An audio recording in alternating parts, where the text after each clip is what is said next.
Yes. Still cold. I mean, It's not spring yet. It's not not as much June. Beyonce wind out there.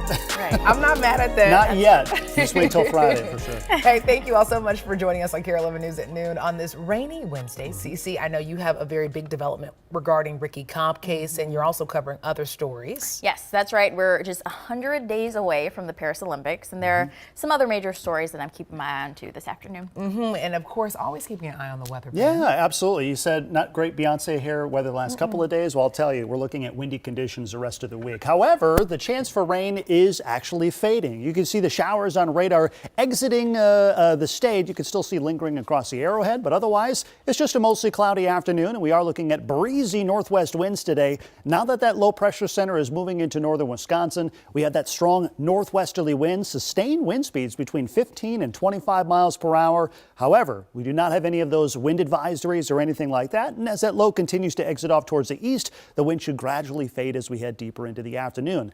The clouds, however, they're going to linger probably through late afternoon before we start to see any semblance of clearing. We're starting to see that over the eastern Dakotas, and that clearing trend should happen closer to sundown around here in east central Minnesota. So a little bonus sunshine as we wrap up the day. Right now it's 47 degrees. Temperatures having a tough time reaching into the 50s today. Low to mid 50s, so we're talking 5 to 8 degrees cooler than average. A lot of cloud cover, but you can see just after 5 o'clock we finally start to see some clearing. We're looking at a dry end to the week, but I'll talk about some frost potential in your forecast just ahead, Alexis. Ben, thank you. Well, topping our news at noon, the family of Ricky Cobb II speaking out within just the last hour about the lawsuit they're filing against two troopers, Ryan Longren and Brett Seedy.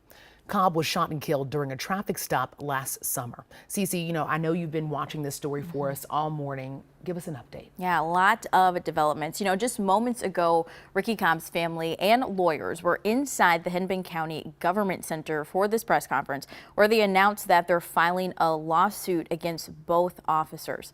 Now, you may remember last summer, Londrigan shot Cobb during a traffic stop on I-94. The shooting happened as Cobb took off with a trooper halfway inside the car as they tried to arrest him in connection to a felony violation. Londrigan is now charged with unintentional murder and is due back in court later this month. Here's what Cobb's sister had to say just moments ago in Minneapolis. It's just unfortunate that even still to today, I still see cars that's missing a headlight, that's missing a tail light, and they're just fine. They're just cruising, just having a good time. My brother should be here. Now, as you saw just seconds ago, the Minnesota Department of Public Safety previously released dash camera and body camera video of the incident. MDPS has said that at no point on available video is Cobb holding a gun. Now, I'll be back in 30 minutes with more info, of course, and more from Cobb's family as they release this lawsuit. So interesting to see all the elements and how they're coming together. Thank you for keeping us updated, Cece. Well, we're following new developments in the last 15 hours involving the shootout last week in Minnetonka. It left a man dead and 2 Hennepin County Sheriff's deputies injured. The BCA says 4 Hennepin County Sheriff's deputies fired their guns that day while serving an arrest warrant. When they announced themselves, the BCA says Clint Hoyta shot at them with an assault-style weapon while wearing a tactical vest. The BCA says the warrant was not for Hoyta, but did not elaborate on who the warrant was for. One deputy was shot several times. He's now recovering. The other deputy injured was treated on the scene. Well, if you know anything about the man who broke into a woman's home Monday morning in St. Paul, police want to hear from you. They say that he raped and robbed her, and they're still searching for him. This case was the first thing authorities talked about at a monthly community meeting last night. They say it's a priority, emphasizing how rare this type of case is. Police saying that they still haven't made any arrests despite using thermal drones and canines. We have not had anything like this in our city. There is no trend, there is no pattern, but it is disturbing and we have to hold him accountable. Police gave out the description of the suspect. He's described as an African American between 25 and 35 years old. He's about 5 feet 10 inches tall, and he has dark complexion with a vertical scar going from his chest to his belt line. Brooklyn Park Police are calling on families to address the potential dangers linked to a gang called Senior Assassins. It comes after they were called about a person with a gun that turned out to be a high school student taking part in that game. Officers say someone reported a person dressed in camouflage with what appeared to be a long gun. They found that person, who said they were taking part in Senior Assassins, a game where students try to tag others with a water gun. Similar situations have prompted warnings in other communities across the country, including Orlando and Chicago. Right now, hundreds of Minnesota veterans are rallying at the Cedar Street Armory in St. Paul before a planned march to the state capitol. The event is a platform to advocate for veterans' rights and legislation, including passing an omnibus bill and also giving property tax relief to veterans organizations. The march is less than an hour away, and it starts at 1, and then a rally moves into the Capitol Rotunda. We're following a sad situation unfolding in Crystal as well. More than 100 cats are now in the care of animal rescue workers after they were found in unlivable conditions. Ian Russell has more. A woman in Crystal is facing 10 felonies after 124 cats were found inside her home. Court documents show that when officers and Animal Humane Society employees served a search warrant on the home of Shauna Maria Duffy, they discovered a strong smell of cat urine and feces. The head veterinarian at the Animal Humane Society says they've seen a rise in these types of cases since last summer, something he says needs to happen because it means people are reporting these situations. Each of those 10 felonies carry a maximum penalty of 2 years in jail. Duffy is expected in court on April 30th. Fast food prices are on the rise, and we've all seen a little bit of sticker shock on groceries. And that's exactly why Gordon has been talking with experts about how we can save when we head to the store. One, I already don't want to go to the grocery store in the first place. That's my husband's job. And two, there's a lot when it comes to inflation. You know, what have you been able to find?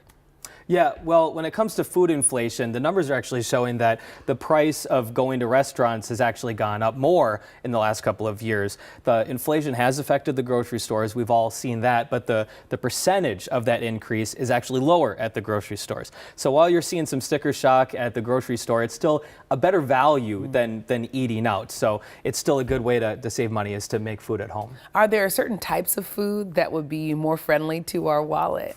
And that was a question I really wanted to ask our dietitian that we interviewed, and she said there's a lot of great things that you can put into your pantry that are very affordable, healthy, and can save you some money. And she said, like, things like grains and some different types of dried beans. They'll fill you up and they're really healthy for you. She said there's also some really shelf-stable vegetables like squashes and things like that can really fill you up on for cheap. So, okay, shopping habits, because I have a different set of shopping habits than my husband.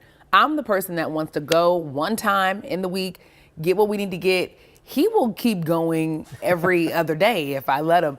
Are there habits that are more friendly to our wallet? Yeah, this expert said the best thing is to have a plan, because if you don't have a plan, you're grabbing everything that you find and you're buying more than you really need, and then a week or two later, you're throwing stuff out. And so she kind of recommended having a couple of recipes in mind for the next week or two, certain meals that you really want to make, buy those ingredients specifically for those meals, and then have some other things that you can kind of fill in throughout the week. If you have one night where you're, have a kid's practice that you need to go to and you need a quick meal, have something for that, then have some snacks and some fresh fruit and other things, and have some sort of a plan that's structured but also loose so that you can kind of adapt to your day-to-day life. But if you don't have a plan, you're kind of going in and you're just buying things, and sometimes you're buying ingredients without a meal in mind, and then you throw it out. Look, adulting one-on-one. We're trying to make sure that we adult together, right, Gordon? Thank you so much. And of course, we have even more tips in this week's episode of Your Money. It's available on KARE 11 Plus right now.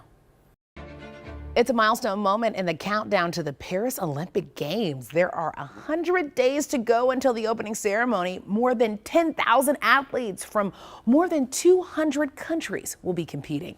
In our next half hour, Cece will give us a look at the venue and their preparations and the super special Olympic medals that just scream Paris and luxury. Well, from France to Italy, we're talking pizza and foodie finds. Pizza Luce is in the house, breaking down what we can expect at their restaurants throughout the state. And of course, Pizza's always good in any weather. You had me at pizza. Yeah, no matter the weather, it's going to be great stuff, especially as we get closer and closer to patio season. Looking forward to that. This weekend, however, going to be a little bit cool for that. We're going to take a backseat from the rain and talk about more sunshine and windy days in your forecast just ahead. I see it. I see it. Thursday at 10. I literally don't want to ever put YouTube on for my kid anymore. New rules for AI on YouTube. Why they don't apply to some children's videos. And why that has some parents concerned.